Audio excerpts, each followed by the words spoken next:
Kejadian pasal 35. Yakub di Betel untuk kedua kalinya. Allah berfirman kepada Yakub, "Bersiaplah, pergilah ke Betel, tinggallah di situ dan buatlah di situ mezbah bagi Allah yang telah menampakkan diri kepadamu ketika engkau lari dari Esau kakakmu." Lalu berkatalah Yakub kepada seisi rumahnya dan kepada semua orang yang bersama-sama dengan dia, "Jauhkanlah dewa-dewa asing yang ada di tengah-tengah kamu, tahirkanlah dirimu dan tukarlah pakaianmu. Marilah kita bersiap dan pergi ke Betel. Aku akan membuat mezbah di situ bagi Allah yang telah menjawab aku pada masa kesesakanku dan yang telah menyertai aku di jalan yang kutempuh." Mereka menyerahkan kepada Yakub segala dewa asing yang dipunyai mereka dan anting-anting yang ada pada telinga mereka.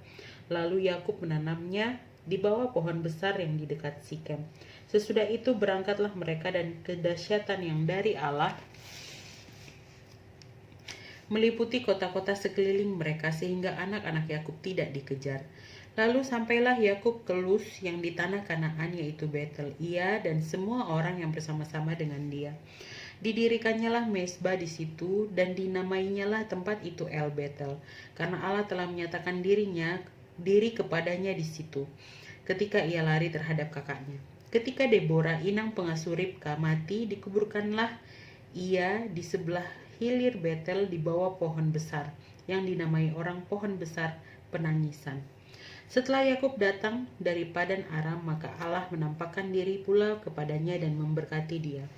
Firman Allah kepadanya, "Namamu Yakub, dari sekarang namamu bukan lagi Yakub, melainkan Israel. Itulah yang akan menjadi namamu."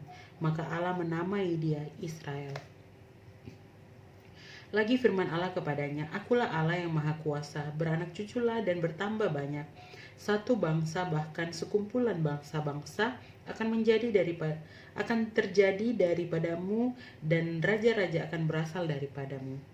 Dan negeri ini yang telah kuberikan kepada Abraham dan kepada Ishak akan kuberikan kepadamu dan juga kepada keturunanmu." Lalu naiklah Allah meninggalkan Yakub dari tempat ia berfirman kepadanya. Kemudian Yakub mendirikan tugu di tempat itu, yakni tugu batu. Ia mempersembahkan korban curahan dan menuangkan minyak di atasnya.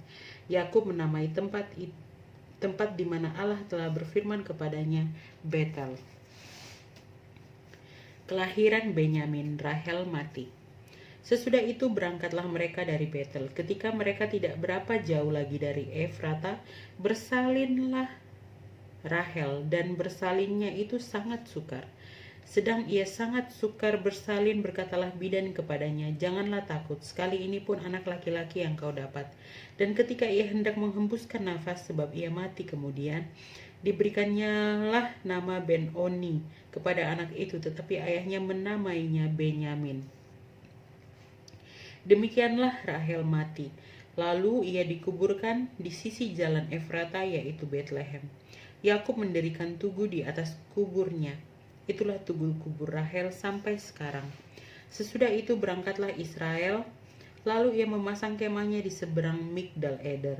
Ketika Israel diam di negeri ini, terjadilah bahwa Ruben sampai tidur dengan Bilha, gundik ayahnya, dan kedengaranlah hal itu kepada Israel. Anak-anak Yakub. Ishak mati. Adapun anak-anak lelaki Yakub 12 orang jumlahnya. Anak-anak Lea ialah Ruben, anak sulung Yakub. Kemudian Simeon, Lewi, Yehuda, Isakar, dan Zebulon. Anak-anak Rahel ialah Yusuf dan Benyamin. Dan anak-anak Bilha, budak perempuan Rahel, ialah Dan serta Naftali. Dan anak-anak Silpa, budak perempuan Lea, ialah Gad dan Asher. Itulah anak-anak lelaki Yakub yang dilahirkan baginya di Padan Aram. Lalu sampailah Yakub kepada Ishak ayahnya di Mamre dekat Kiryat Arba. Itulah Hebron, tempat Abraham dan Ishak tinggal sebagai orang asing. Adapun umur Ishak 180 tahun. Lalu meninggallah Ishak, ia mati dan dikumpulkan kepada kaum leluhurnya. Ia tua dan suntuk umur, maka Esau dan Yakub anak-anaknya itu menguburkan dia.